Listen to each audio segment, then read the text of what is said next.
Hi, we're Mike and Jennifer Wendland, and we delight in traveling to various destinations across North America, but sometimes it takes us a long time to get there. But then we realized the destination really is the journey. We'll show you what that means in this video.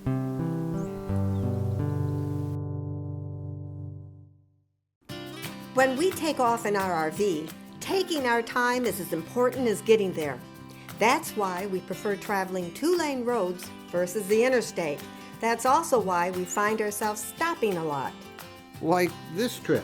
As we were headed from Florida towards Texas, we started out on US 98 near Pensacola and soon crossed this bridge over the Perdido Bay, taking us into Alabama. It's not really a name for our first stop, except it was the boat launch area. Dogs were welcome, and Bo got to stretch his legs with some local canines, whose owner told us that we could have spent the night boondocking there in our RV if we wanted. Where am I? You're in Lillian, Alabama. And I can stay here, eh? Oh yeah, you can stay right here. Well, this is a pretty good deal. Go over that bridge and you're in Florida. This is Alabama, and what's that water right there? This is called Perdido Bay, and it stretches over into the intercoastal. It goes right to the Gulf. So this is brackish water. But you can swim in it, and it's very beautiful, very beautiful. Any alligators? There are, but it's up this way more in the stream. There's a river. And like we can let little... the dogs run and everything. Oh yes. This is great. It is great. I love it here. But it was getting towards dinner time, and we wanted to go a few more miles. It turned out to be just a few miles when we found the perfect place. We're at Lamberts Cafe, and they're famous in the South. We've eaten at one in Missouri, so when we ran across one in Alabama, we had to stop. And they're famous for one thing. Hot rolls. Hot rolls, anybody? Lamberts is always packed. It's known as the home of the throwed rolls. You heard that right. Throwed as in catch. Besides those rolls, which are always just a toss away, Lambert's servings are all supersized.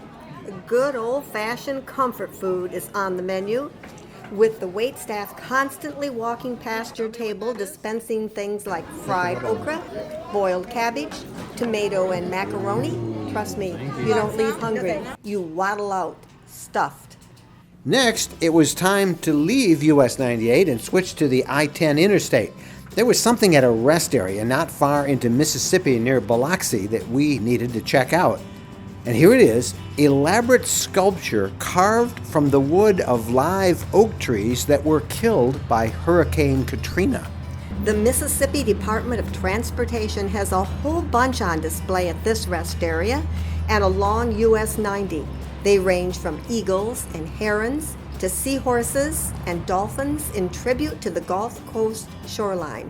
The trees once towered over. Very cool. We soon ran out of light.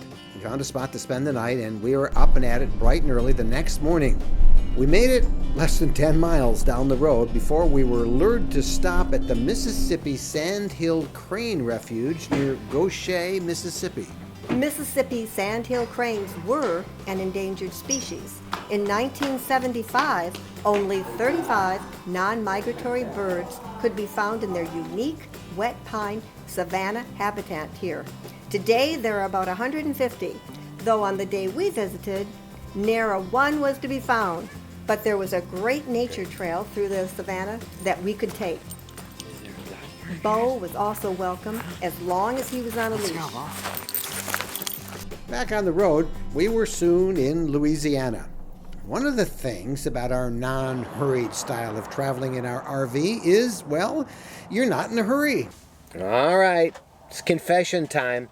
One of the reasons it often takes us a long time to get somewhere is we've been known to just pull over and take a nap, which is what we're going to do right now, later.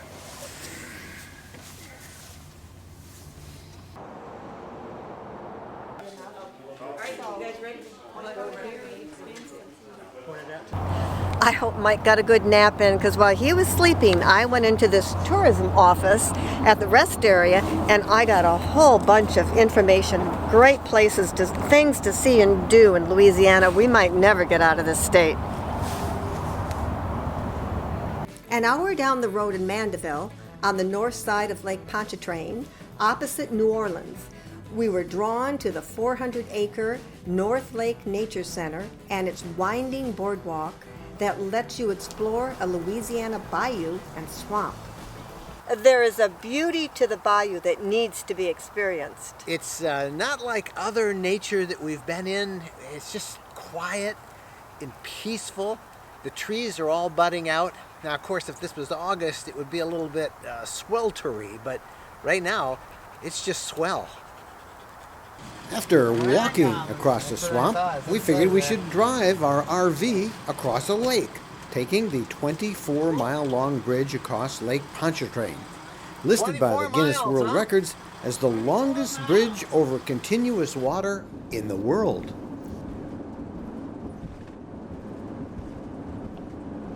We came to regret that decision because it put us back on the interstate.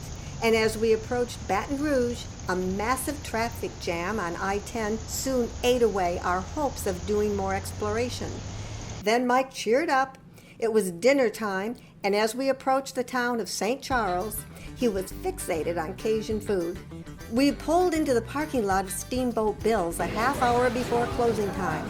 The special on the menu, crawfish. Mike struck up a friendship with a guy at a nearby table and got him to show us how to eat them. You just take it like this. You can soak in if you want, but just peel the tail, the skin off like that. You take this part off. You can dip it in some sauce, like that. Butter? It's mayonnaise, ketchup, and mustard. And it's good. It's good.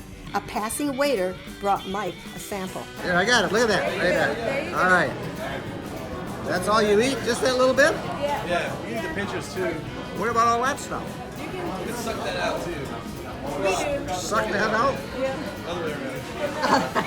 I don't think so. It tasted good, like a cross between shrimp and lobster. But I had my mind set on another Cajun specialty. This is a po' boy sandwich, and this is red beans and rice. All right, let's go. Let's go with the rice.